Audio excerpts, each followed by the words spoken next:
Relato real. O Natal teve 2 julgamentos, relato enviado por um inscrito, e antes de tudo, deixa eu te avisar. Isso não é uma história sobre monstros.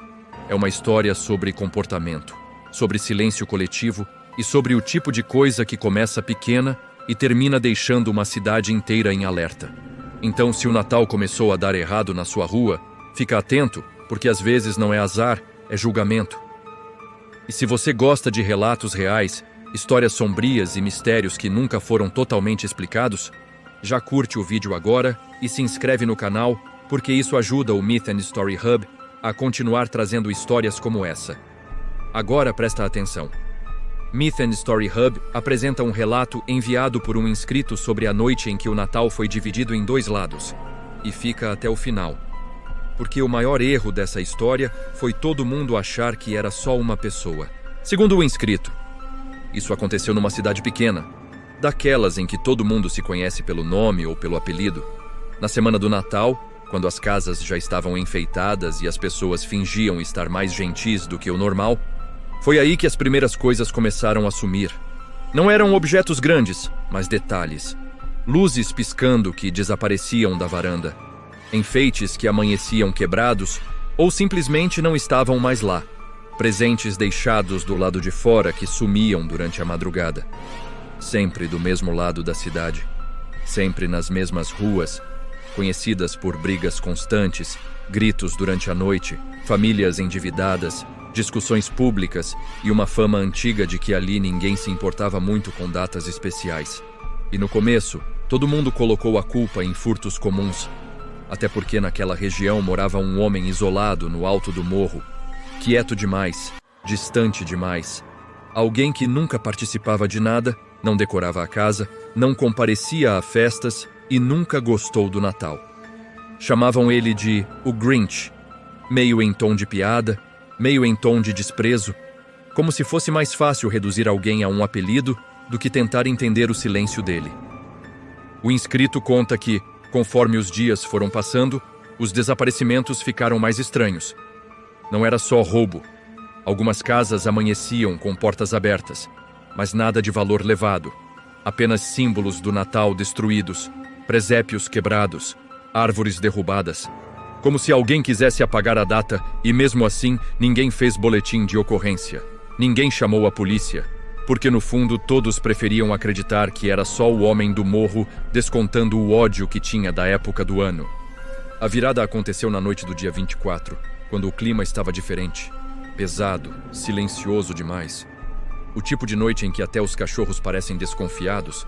Foi quando algumas pessoas começaram a ouvir um barulho metálico vindo das ruas mais baixas, um som ritmado, lento, como correntes sendo arrastadas no asfalto. E o mais estranho é que os cães não latiam, eles se escondiam. Crianças começaram a chorar sem saber explicar o motivo. Adultos sentiram um aperto no peito, como se algo estivesse errado antes mesmo de ser visto. E quem colocou a cabeça para fora da janela descreveu a mesma coisa. Uma figura alta demais para ser confundida com alguém comum, usando algo que parecia correntes, carregando um saco grande e pesado demais para conter presentes. E alguns juram que o som das correntes vinha antes da própria figura aparecer, como um aviso atrasado. Enquanto isso, do outro lado da cidade, perto do morro, moradores afirmam ter visto uma sombra diferente subindo o caminho de terra, sem barulho, sem pressa, apenas indo em direção à casa do homem que todos chamavam de Grinch. E aqui entra um detalhe importante. Se você está acompanhando essa história até agora, comenta qualquer coisa ou deixa um emoji. Isso ajuda o vídeo a alcançar mais pessoas e mantém esse tipo de relato vivo. Ainda naquela mesma noite, uma casa foi encontrada completamente vazia. Mesa posta para a ceia. Comida ainda quente. Televisão ligada passando um especial de Natal, mas ninguém dentro. Não havia sinais de luta. Não havia bagunça. Era como se as pessoas simplesmente tivessem se levantado e ido embora no meio da comemoração. E os vizinhos juraram ter visto 2 sombras passando pela rua quase ao mesmo tempo, uma seguindo em direção à mata fechada e outra desaparecendo entre as casas. Ninguém conseguiu explicar como 2 coisas tão diferentes pareciam estar acontecendo na mesma noite. Na manhã do dia 25, A cidade acordou em silêncio, sem música, sem fogos, sem comemoração.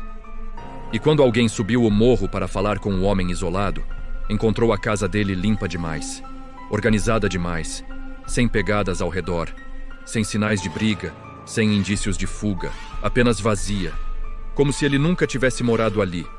E o mais perturbador é que alguns objetos de Natal que haviam desaparecido das casas estavam cuidadosamente empilhados no quintal, como se alguém tivesse devolvido aquilo que não lhe pertencia. Desde então, segundo o inscrito, naquela cidade ninguém fala mal do Natal, ninguém finge bondade por conveniência, ninguém trata a data como algo banal, porque entenderam tarde demais que naquela noite não houve apenas um julgamento, houve dois. Um que rouba aquilo que você valoriza por fora e outro que cobra aquilo que você esconde por dentro. E os mais antigos dizem que essas duas figuras nunca aparecem juntas, a menos que a cidade inteira mereça ser lembrada do que realmente é. E fica a pergunta que ninguém ali gosta de responder. Será que eles vieram punir alguém específico ou vieram apenas mostrar que o Natal não perdoa a hipocrisia? Se o Natal já ficou estranho onde você mora, curte o vídeo, se inscreve no Myth and Story Hub e compartilha esse relato com alguém, porque algumas datas não são celebração, são aviso, e algumas histórias só aparecem quando ninguém mais quer olhar.